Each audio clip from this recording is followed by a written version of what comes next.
Thank you again, everyone. Good to be back on the stage of LNGgc. It's always something I enjoy, I look forward to, and I make sure I try to come every year. It's always a lot of good old friends as well, which is nice.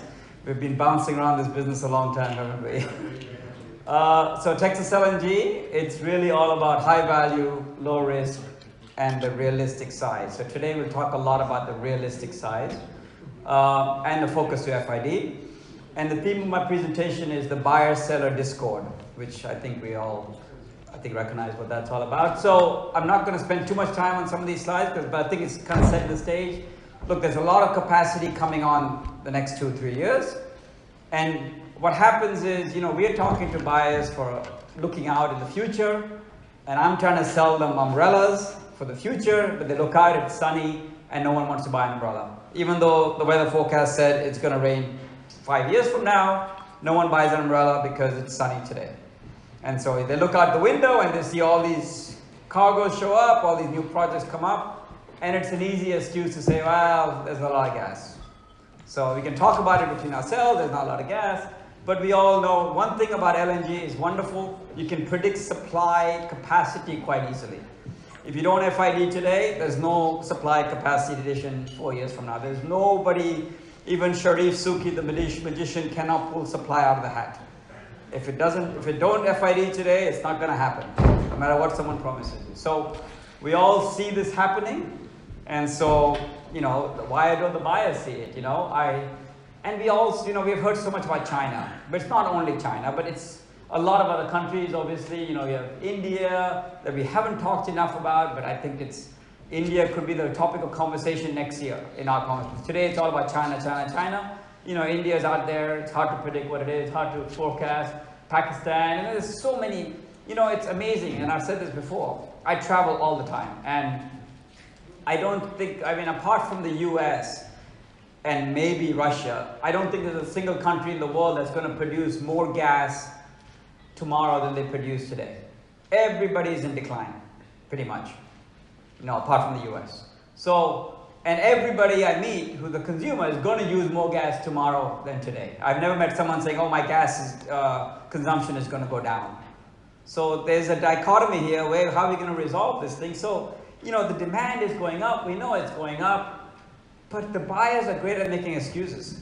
In the old days when prices were low, oil prices were low, buyers were saying, well, look, it's low spot prices and it's, there's lots of cheap cargoes, so I don't need to make a decision.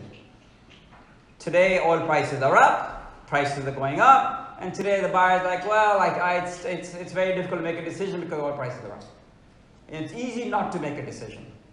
And so what happens is you get beholden to the market. That's why the spot market grows. That's why the trading portfolio grows, because it's easy to be complacent. And I think that's where we are kind of feeling the tension, is that if the buyers don't actually start, making some decisions, we're not going to see a lot of projects coming up. It's very, very rare, I think, and exceedingly rare in the future, we're going to have projects like LNG Canada that the project sponsors say, I'll take the risk. But these sponsors are very, very big. And they all know that these projects that are run by Shell are going to be an absolute financial disaster. We all know this. Let's not kid ourselves. The 30 billion today, it's going to be 60 billion by the said and done. But they do it, I don't know why. But they can do it, and because they have their own equity and they have their own whatever reasons. But projects that require buyer commitment, Qatar does not require buyer commitment, and all these, the projects that require buyer commitment are really struggling to find buyers to sign up. And in the US, okay, we have the Venture Global, which is still kind of amazing to me, but hey, I gotta believe that they know something that the rest of us don't, and that's great, because then we can all learn from that. But apart from the Venture Global and a few little deals that Cheniere is doing to kind of on their ongoing, I don't see a lot of things happening. So I don't know what the buyers are waiting for, because the golden opportunity to sign up the deals was yesterday. As Confucius says, the best time to plant a tree was 20 years ago, and the next time, the best time to plant a tree is today. Because if you don't plant trees now, what's going to happen? Who's going to plant the tree? It's going to be the trading companies. And let's be completely clear about this. And I don't have a problem with trading companies, but let's be clear. When you're a trading company, you buy low, sell high. That's how you make money. It's not rocket science. And if you are sitting there as a buyer in Asia, or buyer in the Middle East, or buyer in, wherever, Southeast Asia, South America, and you're thinking, God, America's going to have all this cheap gas, and I can just sit back and enjoy this cheap gas because I can do the math. Oh, look, it's going to cost this much, Henry Hub times 115 plus $2, and it's going to be great by the time it lands in Brazil, Chile, Malaysia, anything. It sounds great. But if you let these guys, because you're not making the decision and they are, if you let them come in the picture, then you're not getting the gas at your little calculation of, cost. You're getting the gas at 1 cent less than you cannot bear anymore. Because that's what a trader does. He maximizes his sales price and minimizes his intake price or his feed price. So there is a lot of incredibly cheap gas in America. You as buyers should think of taking advantage of that. And because you haven't been, and it's clear that all of you collectively have not been taking advantage of that, and who's been making it, who's going to take advantage of that is the trading companies. And I think, to me, I sell it to whoever I can, of course, like a capacity. Well, you're not going to get the full effect of this nice cheap gas price down the road. It's as simple as that. It's not rocket science. But, I've been in the business 30 years. I may not look it, but I have 30 years now. This year is 30 years in oil and gas, and 22 years in LNG. So, I was, yes, child prodigy, 16. I was working the LNG contracts, exactly. It is 95, my first LNG job. So, commercial manager in Alaska. So, I was junior commercial guy in Alaska. So, anywho, the point is, we all follow each other. Oh, it's sunny outside. Yep, it's all sunny. Oh, no, it's really raining. It's all raining. We don't really think, oh, let's just try to do something a little bit different. And we all follow each other, but the trading companies are the smart ones here, and they're going to take advantage of this position. So, because I'm asked by David to move a little fast, let's just talk about the American horse race. And it is like a horse race. The first wave, first race of the morning, and I can say I live in Melbourne, Australia. Next week is the Melbourne Cup. Those who don't know, the biggest horse race in the world, the most exciting horse race in the world. Public holiday in Australia next Tuesday. The whole country shuts down to watch a horse race on a Tuesday. It's great. So the first race was the first wave of LNG projects. Absolutely first mover advantage, great prices, great blue chip names, fantastic. And for the most part, pretty good delivery of projects. In my, since since the Qatar trains come online in 2000-ish, the best delivery of an LNG project has been Cheniere. Absolutely. On time, on budget, no drama. So unlike any of the majors projects in Australia or anywhere else. And it just proved that you don't have to have a name like Shell or Chevron or Exxon or to be behind you to deliver an amazing project. So kudos to Cheniere, absolutely fantastic. It's an example to us all. And I bet you everybody in this room couldn't know who Cheniere was 15 years ago. So, don't just think only the big guys can do it. The world is changing quite fast. But that's fantastic. Then I have wave 1.5, the second 1.5 race that they got their permits, but there's reasons why they haven't gone ahead. And, we don't have to go into all the reasons. Whether they go ahead or not, I think of all these three, maybe Golden Pass, but it's purely political and we don't have to talk about that. So that's fine. And now we have the second wave. And so the excuse I hear all the time from all the buyers is, oh, I don't know who to pick in this second wave. And I can understand that. But, now we've had this second wave going on for a couple of years and the horses are spreading out. In the beginning of the race, all the horses are together. You can't identify the blue horse from the red horse. And now we're kind of spreading out across the field. And now you can start taking your bets. It's the best time to make the bets after the first furlong has been run. Now you can kind of figure out who's different. So let us now I'm not going to spend too much time, but it's important to say that on the second wave, maybe there's 13 projects. In my little thing. Absolutely, it seems on a commercial sense, Venture Global is miles ahead of us. And again, I don't know what their secret sauce is, but power to them. So, maybe excluding Venture Global, what makes these things different? I think the fundamental thing that makes us all different, and that's really coming to front now with the geopolitical stuff going on, is realistic size. To me, that has to be important. Low cost, of course, safety, it's a given. You know, safe technology, robust technology, that's a given. But realistic size is absolutely the key, because every one of these projects in the outer ring depends on China for some part of their strategy. Big chunks of China. These are all 10, 15, 20, 25 million ton projects. To me, it's like, you know, if I tell you today, I've never run more than 10 kilometers in a race, but I'm going to win that marathon in London next year. You know, you can take it with a grain of salt. I could, but it's pretty unlikely. So you have, you have companies that have not built stuff before, but when they get off the block, they're going to win the race. They're going to be the biggest project in the world. And you have to ask yourself how realistic that is. But that doesn't mean that LNG is only for the guys who have done it before. We all know it's not that complicated. A lot of new companies have come in. When Hunt came in the first time and built something in Peru, no one said it could be done. When Marathon built something in Equatorial Guinea, no one thought it could be done because it wasn't a Shell name. When Cheniere said it was going to do it, no one thought it could be done. So it doesn't mean that the barriers to entry so you cannot come in, but you don't come in and be the biggest in the world. And maybe that's, the biggest single plant. So all of these guys, especially in the outer ring, really need big chunky contracts. 3, 4 million tons. They cannot just manage with a 500,000 ton here, 500,000 ton there. If you're a 20 million ton project, you can't have 40 customers or 30 customers. LNG is logistics. You can only have 2 or 3 tanks to that thing. What are you going to do? It's just a bloody disaster. So every successful LNG train that I know of in the world has no more than 2 or 3 customers. So the realistic size is, I think, absolutely a differentiator.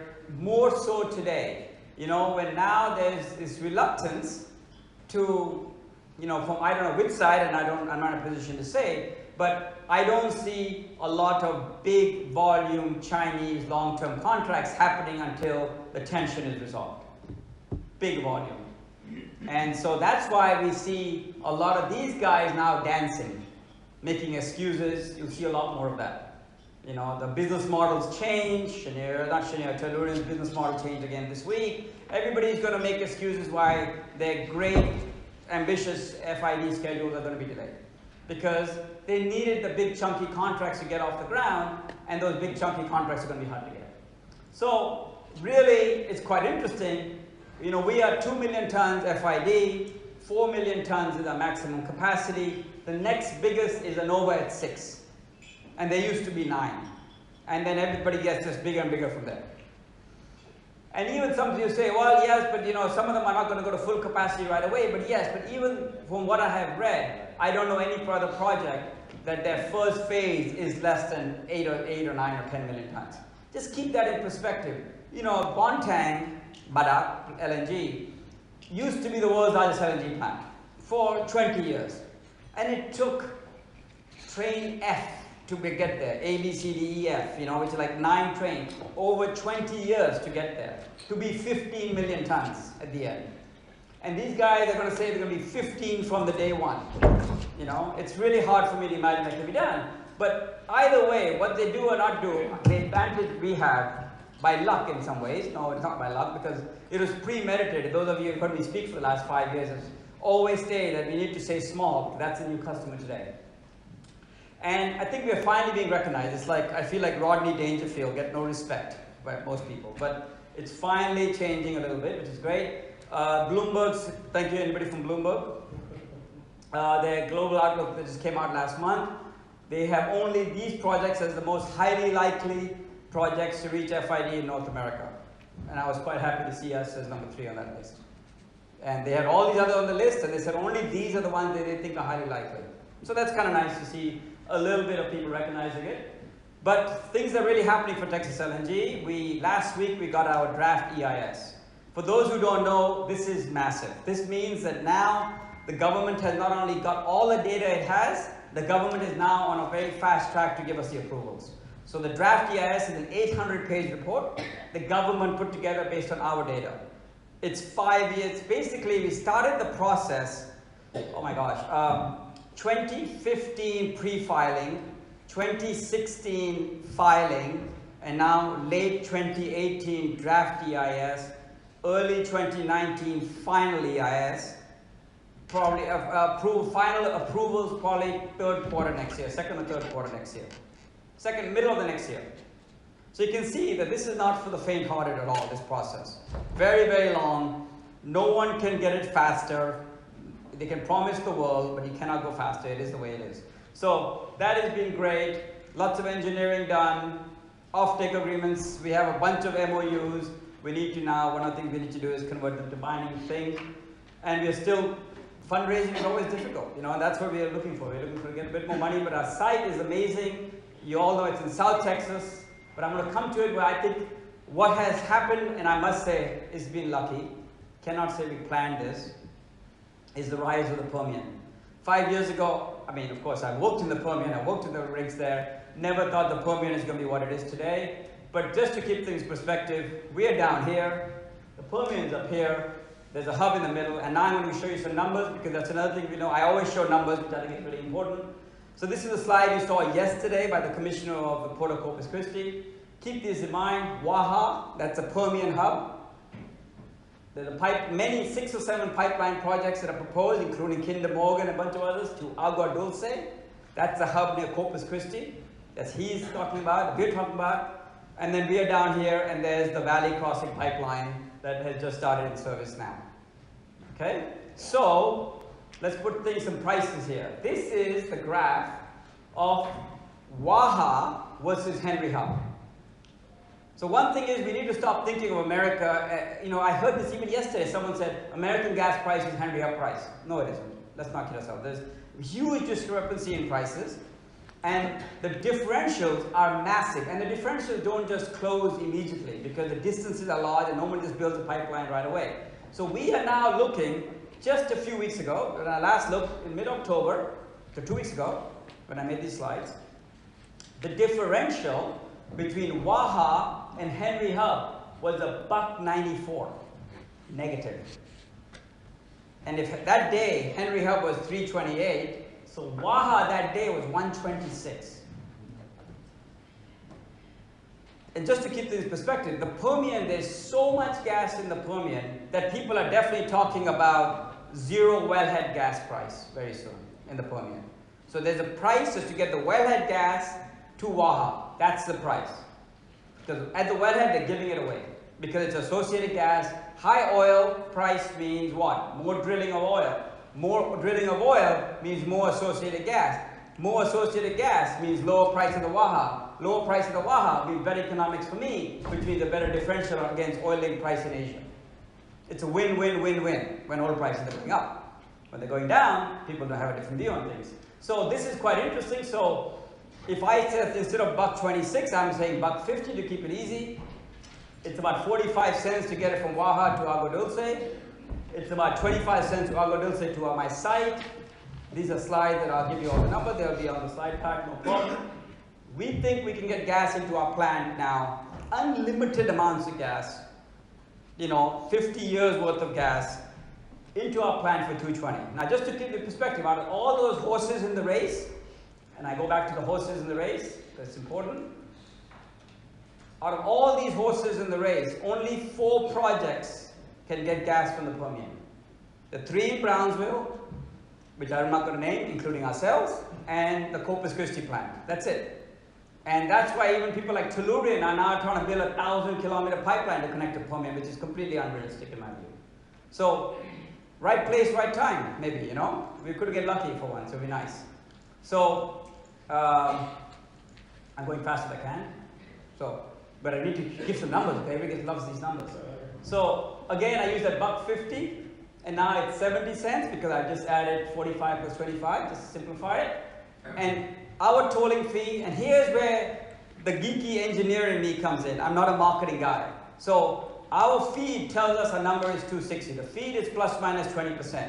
We need to do that, and that was done 2 years ago. We need to do detail engineering, and then we'll hope to get a nicer number. That's where we need to focus on this number.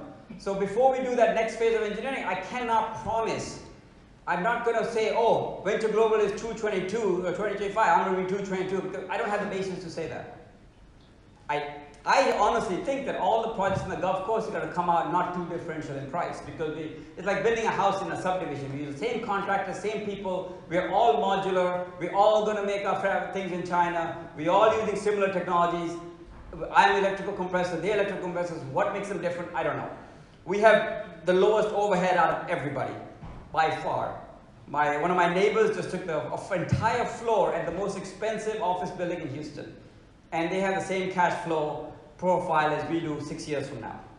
So we have none of that stuff. We have the lowest overhead. Don't want to see the hotel I'm staying in London. Obviously nothing like this. So the point is, we're going to keep our costs low, low, low, benefit of the customer. So I don't know what they're doing different, but we think realistically with these prices, without this recent upsurge in shipping, which I didn't plan on, something like $6 or $7 in Asia. It's pretty good. But here's, I'm going to answer. I see the tension here.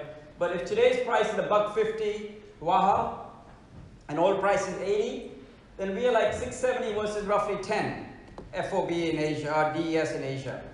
But you have to have your own view of oil price. That is the key. Whether you buy, the decision to buy from America is based on your view of oil price. If you think oil price is going to be less than $55, for significant periods of time, do not waste your time looking at American gas. You're much better off going to Qatar, getting an oil-linked contract where oil is going to be $30, if that's what you believe. If you believe oil is going to be anything above 50, 75, 100, whatever, then absolutely you should think of buying from us. It's as simple as that.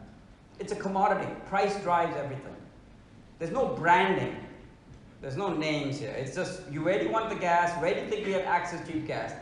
And the key is, with things like American gas, and other people say, it's going to be a flat price. The volatility is gone. There is so much gas with nowhere to go. And the Americans are very good at getting gas cheaper and cheaper, and there's no market. They don't just shut in. They just keep on going, but they want to produce oil. So you're getting pretty much flattish gas price at a very low level. And that's got to be interesting. So where we are, pre-feed's done, feed's done, we're getting ready to go detail engineering. As soon as they get some funding, if you have some money, let me know. We hope you're close, but we've been close before.